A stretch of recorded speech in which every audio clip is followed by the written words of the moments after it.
Assalamualaikum warahmatullahi wabarakatuh. Salam, Om Swastiastu, Namo Buddhaya, salam kebajikan, salam sejahtera bagi kita semua.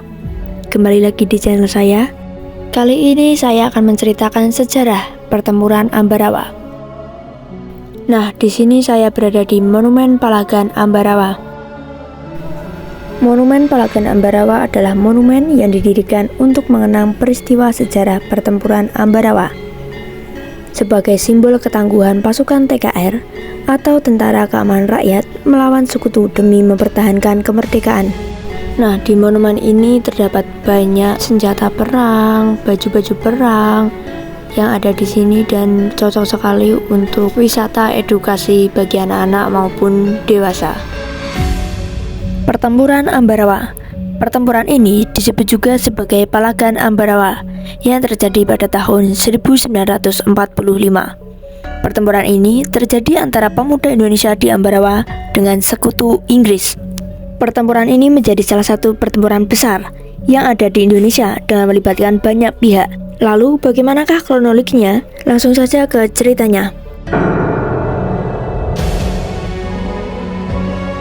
Sekilas tentang pertempuran Ambarawa.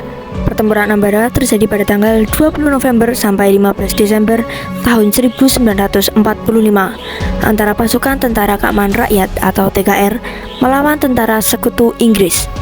Pertempuran ini terjadi atas niat para sekutu yang ingin menaklukkan Jawa Tengah dengan menggunakan wilayah Ambarawa sebagai batu pijakan. Hal tersebut disebabkan karena Ambarawa memiliki letak yang strategis di antara Yogyakarta dan Surakarta. Pada awalnya, sekutu Inggris datang ke Indonesia untuk menyelesaikan masalah tawanan Belanda di Magelang dan Ambarawa. Namun, ternyata mereka diboncengi NICA atau Netherlands Indies Civil Administration yang mempersenjatai mantan tahanan. Latar belakang peristiwa ini dimulai dengan insiden di Magelang. Sesudah mendaratnya Brigade Artileri dari Divisi India ke-23 di Semarang pada tanggal 20 Oktober 1945, pihak Indonesia memperkenankan mereka mengurus tawanan perang yang berada di penjara Ambarawa dan Magelang. Namun, kedatangan tentara Inggris tersebut diboncengi oleh NICA. NICA itu apa sih? Jadi, tugas NICA di Indonesia itu adalah melucuti persenjataan, memulangkan kembali tentara Jepang dari Indonesia, membebaskan warga Belanda maupun Eropa yang menjadi tawanan perang pada masa pendudukan Jepang. Pada tanggal 26 Oktober 1945, maka terjadilah insiden di Magelang yang berkembang menjadi pertempuran TKR dan tentara sekutu.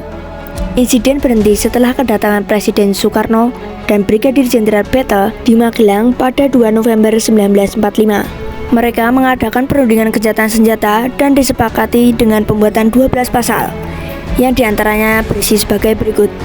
1. Pihak sekutu tetap menempatkan pasukannya di Magelang untuk melakukan kewajibannya melindungi dan mengurus APWI.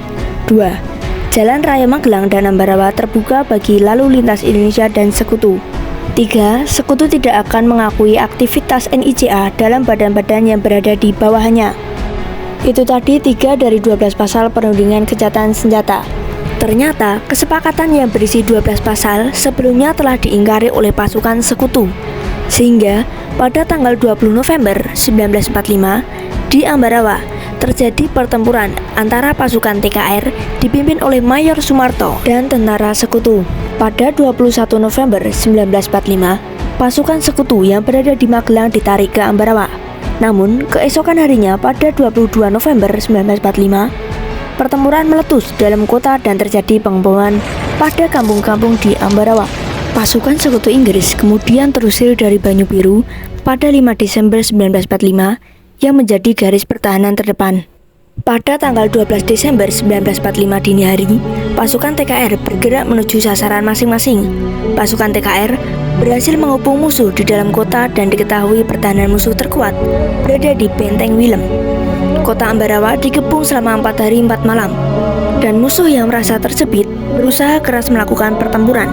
Hingga pada tanggal 15 Desember 1945, musuh meninggalkan kota Ambarawa dan mundur ke Semarang. Pasukan TKR memperoleh kemenangan dalam pertempuran tersebut dan mengantarkan Jenderal Sudirman ke pimpinan TKR.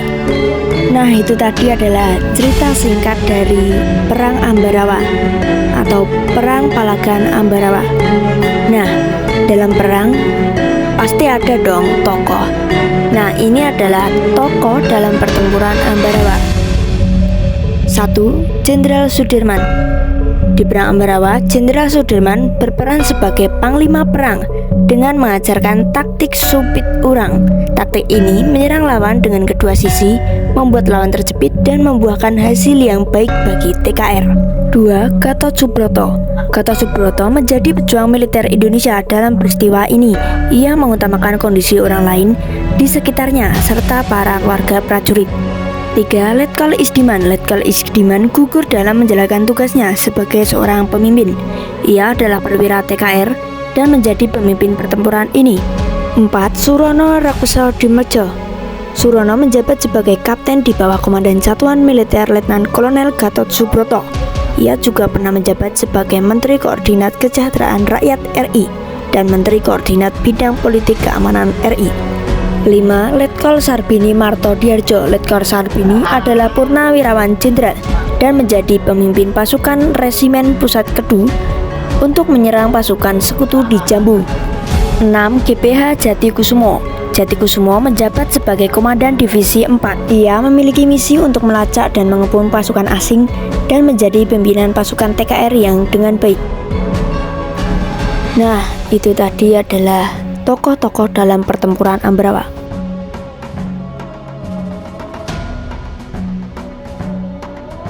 Nah, ini yang ada di dalam Monumen Isdiman. Monumen Isdiman itu ada di dalam Monumen Palagan Ambarawa. Itu jika kalian berkunjung ke Palagan Ambarawa, yaitu tinggal masuk saja ke Monumen Isdiman. Di sini juga ada senjata-senjata.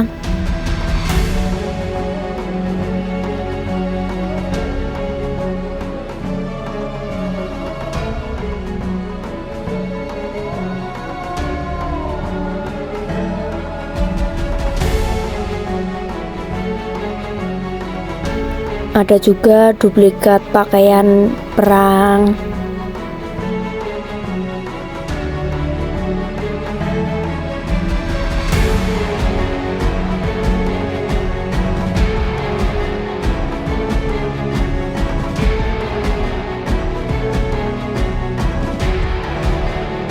Dan ini adalah peta yang menunjukkan perang Ambarawa. Itu udah ada di titik mana saja. Pos-posnya yaitu ada di sini.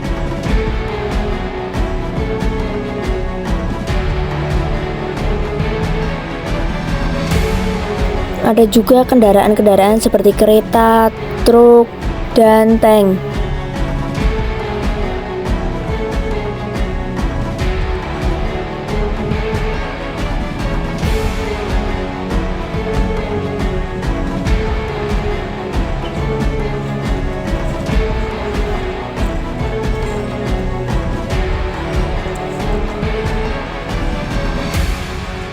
Ada juga pesawat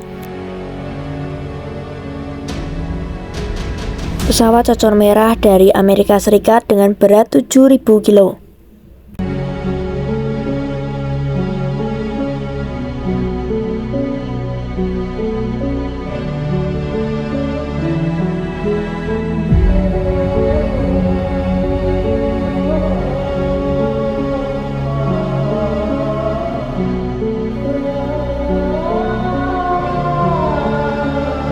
Dan ini senjata-senjata berat. Sekian video dari saya. Bila ada salah kata mohon maaf. Jika suka dengan video saya silahkan like, subscribe, dan komen. Saya akhiri. Wassalamualaikum warahmatullahi wabarakatuh.